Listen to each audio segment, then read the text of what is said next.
इसके आंकड़ों पर एक बार नजर डाल लेते हैं। याद रखिए शुक्रवार के सत्र में एफआईआईज ने काफी अच्छी खरीदारी की, करीब 8,000 करोड़ के शेयर्स कैश मार्केट में खरीदे। हालांकि डीआईआईज का नेगेटिव फिगर दिखा, करीब 3,050 करोड़ के शेयर्स उन्होंने बेचे। अभिषेक, क्या लगता है आपको, जियोपॉलिटिकल टेंशंस का इम्पैक्ट कुछ नजर आएगा एफआईआईज और डीआईआईज के बाइंग पोजिशन में जो इंडिया में उन्होंने खरीदारी की है? आशीषा, बाइंग तो बढ़ रही है। शुक्रवार के सत्र को जो बाजार जब तेज रफ्तार से कुलांचे भर रहा था तो मतलब सभी को उम्मीद थी कि बिना एफआईआईज के सपोर्ट से संभव है नहीं। और आप देखिए 7,000 करोड़ रुपए से ज्यादा की बाइंग, मैं पिछले एक महीने के डेटा चेक कर रहा था, और काफी टाइम के बाद एफआईआईज की इस तरह की बाइंग आई है। और अगर आप उसमें फ्यूचर्स के आंकड़े को मिला दीजिए तो करीब 11,000 करोड़ रुपए से ज्यादा की बाइंग एफआईआईज ने की है। तो एक बढ़िया हम कहेंगे कि सत्र रहा शुक्रवार का। और नोटिस करने वाली चीज आशीषा ये है कि हम पहले देख रहे थे कि 19% 17% तक गिर गई थी एफआईआईज की जो लॉन्ग होल्डिंग थी, और वहां से लगातार बढ़ रही है एफआईआईज की इंडेक्स फ्यूचर्स में लॉन्ग होल्डिंग जो है बढ़ के हो गई है 24% के करीब।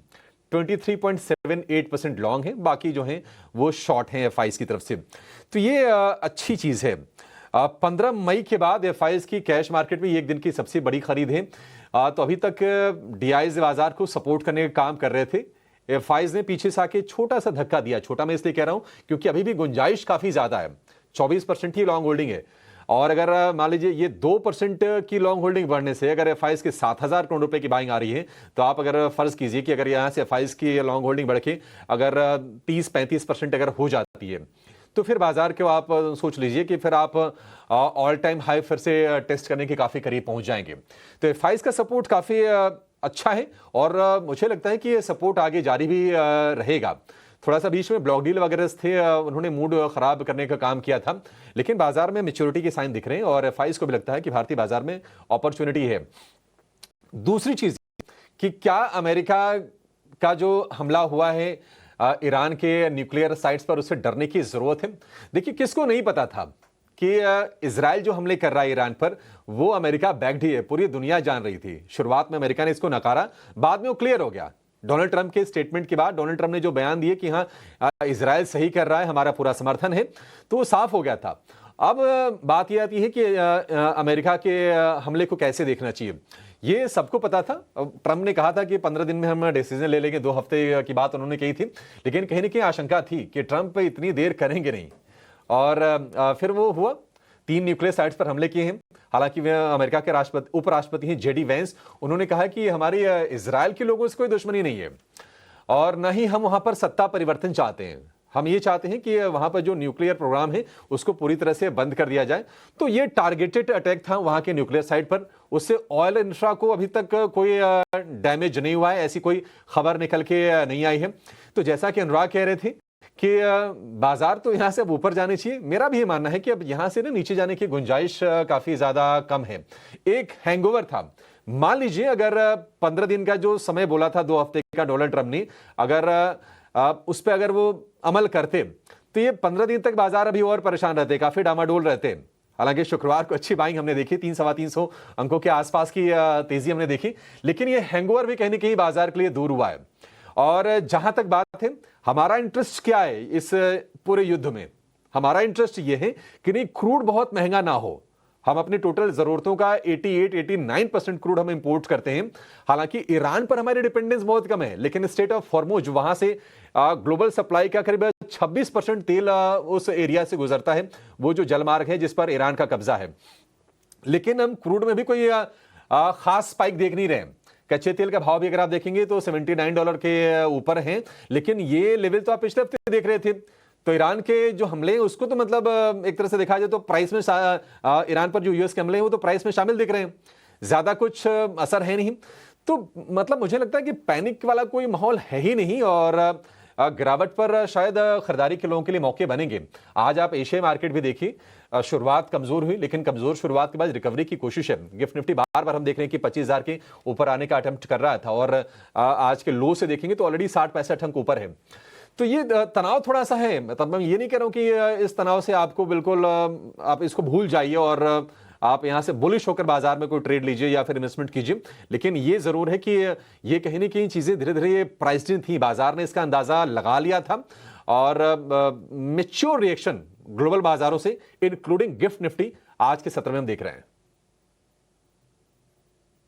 भारतीय बाजार ने अब दमखम दिखाया और क्षमता तो है ही भारतीय बाजार की विदेशी बाजार में कितनी भी उथल पुथल हो उससे विपरीत अपना ट्रेंड जारी रखने की, और वो नजर भी आया था शुक्रवार के सेशन में। इनफैक्ट एफआईएस डीआईएस जिसकी पोजीशनिंग की अभी हम बात कर रहे थे, इंटेंसिव बाइंग, डीआईएस तो लगातार सपोर्ट कर ही रहे थे, लेकिन एफआईएस का भरोसा भी भारतीय बाजार पर लगातार देखने को मिला है।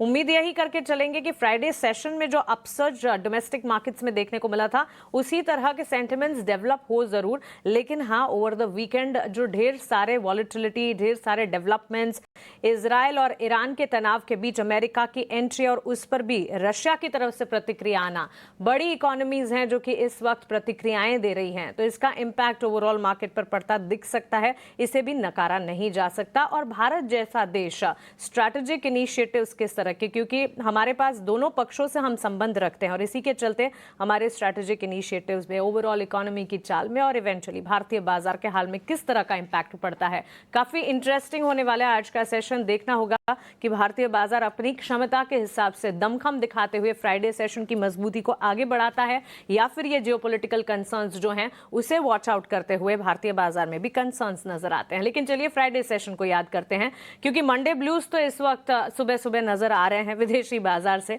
लेकिन भारतीय बाजार के लिए फ्राइडे सेशन काफी दुरुस्त था और हमने देखा अक्रॉस बेंचमार्क्स, साथ ही broader market, sector wise, stock wise काफी अच्छा बढ़िया सेशन। दिन की शुरुआत हमने देखी सुस्ती के साथ जरूर हुई, लेकिन उसके बाद अपसर्ज देखने को मिला 25,100 के लेवल्स पर।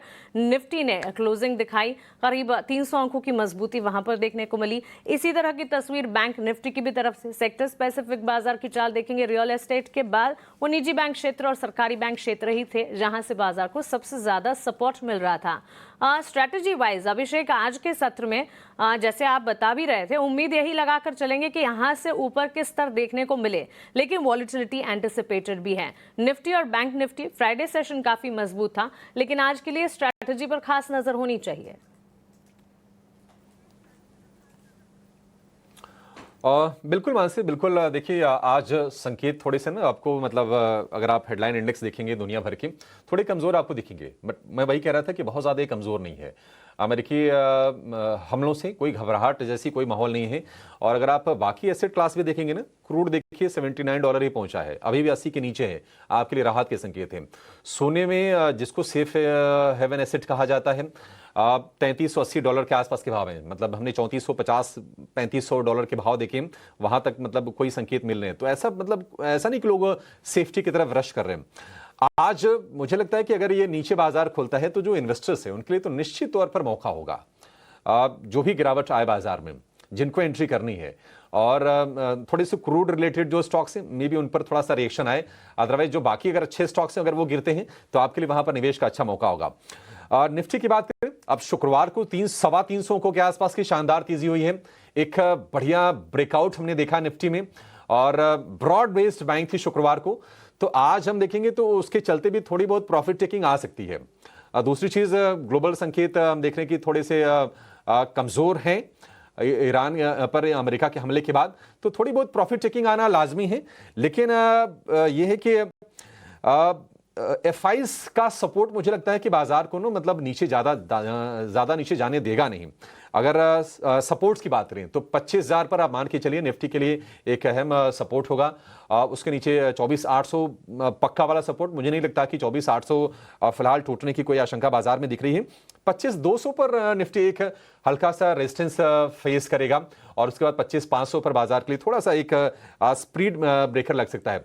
आज के सत्र में मैं ये कहूंगा कि नीचे अगर बाजार खुलता तो मुझे लगता है कि आज भी दोनों तरफ के ट्रेड के मौके बाजार में मिलने वाले हैं। हाँ, वोलेटिलिटी थोड़ी सी बनी रहेगी, कहीं ना कहीं आप पूरी तरह से नकार नहीं सकते कि नहीं ग्लोबल क्यूज आपके लिए अच्छे हो गए हैं। अमेरिका आगे क्या करेगा? अमेरिका ने कहा कि हमले जारी रखेंगे, ईरान ने कहा कि रिटेलिएट करेंगे, लेकिन ईरान की तरफ से 2 दिन तो हो गए, कोई ऐसी कोई खबर आई नहीं। देखते हैं कि ईरान क्या करता है। बाकी जो मतलब जो अलाइज हैं ईरान के, जो ईरान के समर्थन में शोर मचाते हैं, उनकी तरफ से भी कोई ऐसा कोई स्टेटमेंट आया नहीं।